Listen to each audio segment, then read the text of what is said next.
ప్రస్తుతం ఆంధ్రప్రదేశ్ రాజకీయాల్లో పెను సంచలనం ఏంటంటే వైఎస్ఆర్ కాంగ్రెస్ పార్టీ అధినేత జగన్మోహన్ రెడ్డి గారి పర్యటనలు.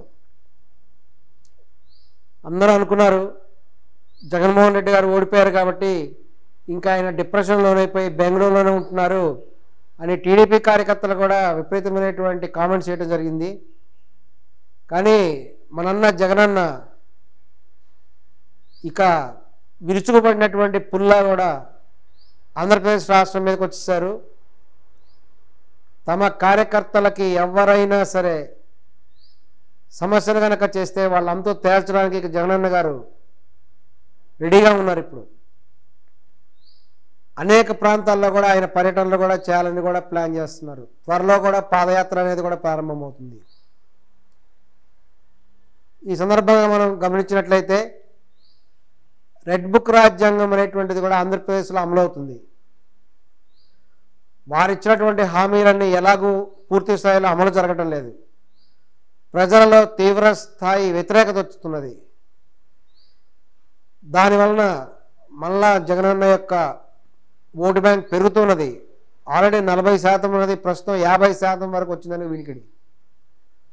అంతేకాకుండా తెలుగుదేశం పార్టీ జనసేన మధ్య ఉన్నటువంటి లుకలుకలు కూడా ప్రస్తుతం బయటపడుతున్నాయి.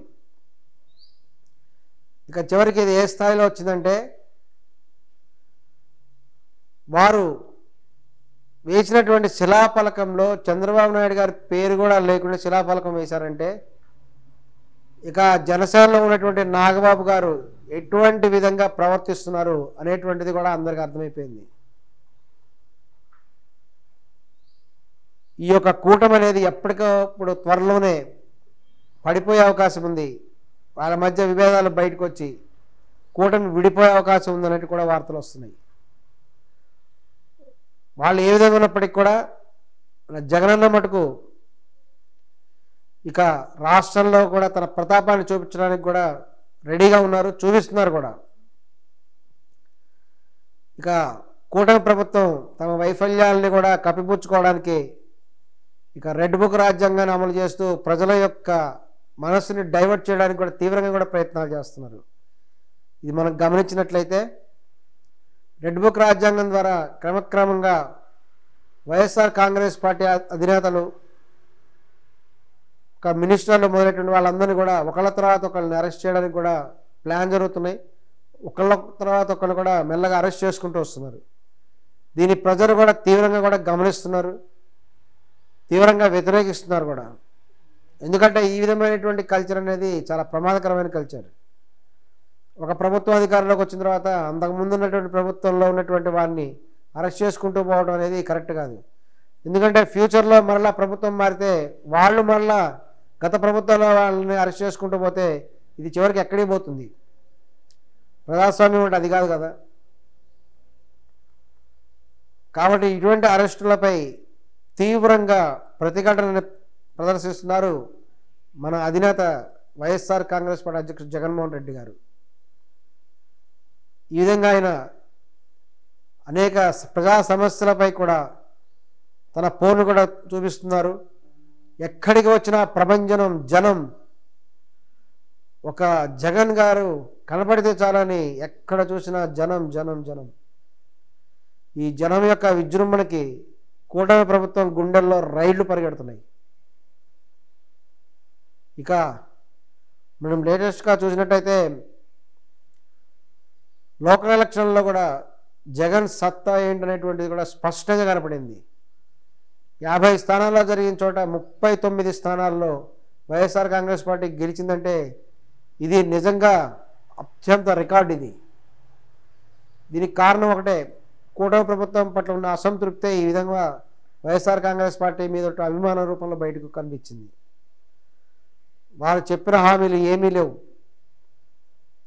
చెప్పినట్టు అమలు జరగటం లేదు. ఇది స్పష్టంగా అర్థమైపోయింది. అమలు చేస్తారనేటువంటి నమ్మకం కూడా ప్రజల్లో లేదు.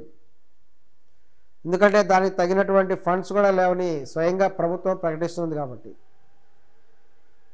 ఇప్పుడు చేసిన అమరావతి అభివృద్ధికి కూడా అప్పు తెచ్చుకొని అభివృద్ధి చేయాల్సిన పరిస్థితి వస్తున్నది అనేటువంటి విధంగా కూడా పరిస్థితి కనబడుతున్నది.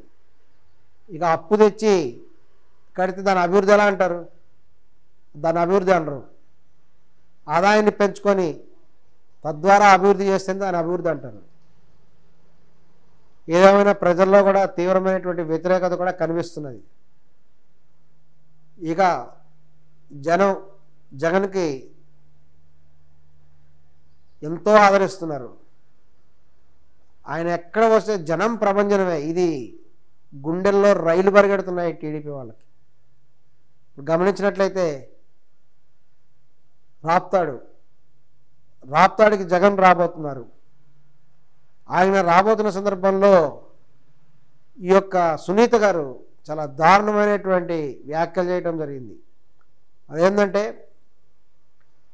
ఇదివరకు పరిటాల రవి గారు పర్యటన చేసినప్పుడు పులివెందుల్లో ఆయన అడ్డుకున్నారని, తన వెనక ఎక్కువ వాహనాలు రాకుండా చేశారని, ఈ విధంగా చేశారు కాబట్టి తాను ఇప్పుడు జగన్మోహన్ రెడ్డి గారిని అడ్డుకోవడానికి ప్రయత్నం చేస్తానని కూడా ఆమె బహిరంగంగా చెప్పింది. ఛాలెంజ్ చేస్తున్నాం, జగన్మోహన్ రెడ్డి గారిని అడ్డుకొని అంత సత్తా మీకుంటే ఆపు అని కూడా పరిటాల సునీత గారికి ఛాలెంజ్ చేస్తున్నాం బహిరంగంగా. పరిటాల సునీత గారు చెప్పారు, జగన్మోహన్ రెడ్డి గారు హెలికాప్టర్లో వస్తే హెలికాప్టర్ దిగకుండా ఆపే శక్తి తమకుందని, అట్నుంచటే వెనక పంపించే శక్తి కూడా ఉందని చెప్పారు. అంతేకాకుండా కార్యకర్తలను కలవకుండా వెనక పంపించే శక్తి తనకుందని చెప్పారు. ఈ లింగమయ్య అనేటువంటి ఆయన యొక్క పరామర్శకి జగన్ రావాల్సిన అవసరం లేదు అని కూడా చెప్పారు. కానీ తమ అధినేత చంద్రబాబు నాయుడు చెప్పారట. ఆ ఉద్దేశంతో మాత్రమే వాళ్ళు ఎటువంటి అడ్డు కూడా చెప్పకుండా వాళ్ళు జగన్మోహన్ రెడ్డి గారి యాత్రకు అడ్డు చెప్పకుండా ఉంటున్నారట. ఇటువంటి వ్యాఖ్యలు చేసి మీరేం సాధించాలనుకున్నారు? మీకు నిజంగా దమ్ముంటే ఛాలెంజ్ చేస్తున్నాం. ఇది ప్రజాస్వామ్య వ్యవస్థ. ప్రజాస్వామ్య వ్యవస్థలో నాయకుడిని యొక్క దీన్ని అడ్డుకునేటువంటి హక్కు కూడా ఎవరికి లేదు. పరిటాల సునీత గారు చేసినటువంటి వ్యాఖ్యలు తీవ్రంగా ఖండించడం జరుగుతున్నది. దమ్ముంటే జగన్ పర్యటన అడ్డుకోండి, మీకు చేతనైతే అని కూడా బహిరంగంగా ఛాలెంజ్ చేస్తున్నాం. ఆయన చెప్పిన చోట హెలిప్యాడ్ కూడా పెట్టడానికి అవకాశం ఇవ్వలేదు, వేరే ప్రాంతంలో ఇచ్చారు. ఈ విధంగా జగన్మోహన్ రెడ్డి గారి యాత్ర అంటే ఇప్పుడు ప్రభంజనమే కదా, ఎక్కడొచ్చిన జనం ప్రభంజనం. జగన్మోహన్ రెడ్డి యొక్క కనబడితే చాలు జనం ప్రభంజనం వచ్చేస్తారు. కాబట్టి కార్యకర్తలందరినీ రాకుండా కూడా అడ్డుకోవడానికి కూడా తగినటువంటి చర్యలు తీసుకుంటున్నారు. ఎక్కడి కార్యకర్తలను అక్కడే అడ్డుకునే విధంగా ప్రయత్నాలు జరుగుతున్నాయని కూడా వినికిడి. ఎవరేం చేసినా సరే జగన్ ప్రభంజనాన్ని అడ్డుకోలేదని పరిటాల సునీత గారికి ఛాలెంజ్ చేస్తున్నాం. ఆమె అంటున్నారు, గొడవలు పెట్టడానికి జగన్ గారు వస్తున్నారు అంటున్నారు. గొడవలు పెట్టడానికి జగన్ గారు రావటం లేదు, న్యాయం చేయడానికే జగన్మోహన్ రెడ్డి గారు వస్తున్నారు అని అంటున్నాం. ఆయన వస్తారు, తన సత్తా చూపిస్తారు, హామీ ఇస్తారు, మడమ తిప్పరు అని ఈ విధంగా కూడా బహిరంగంగా ఈ యొక్క సునీత గారికి తెలియజేస్తున్నాం.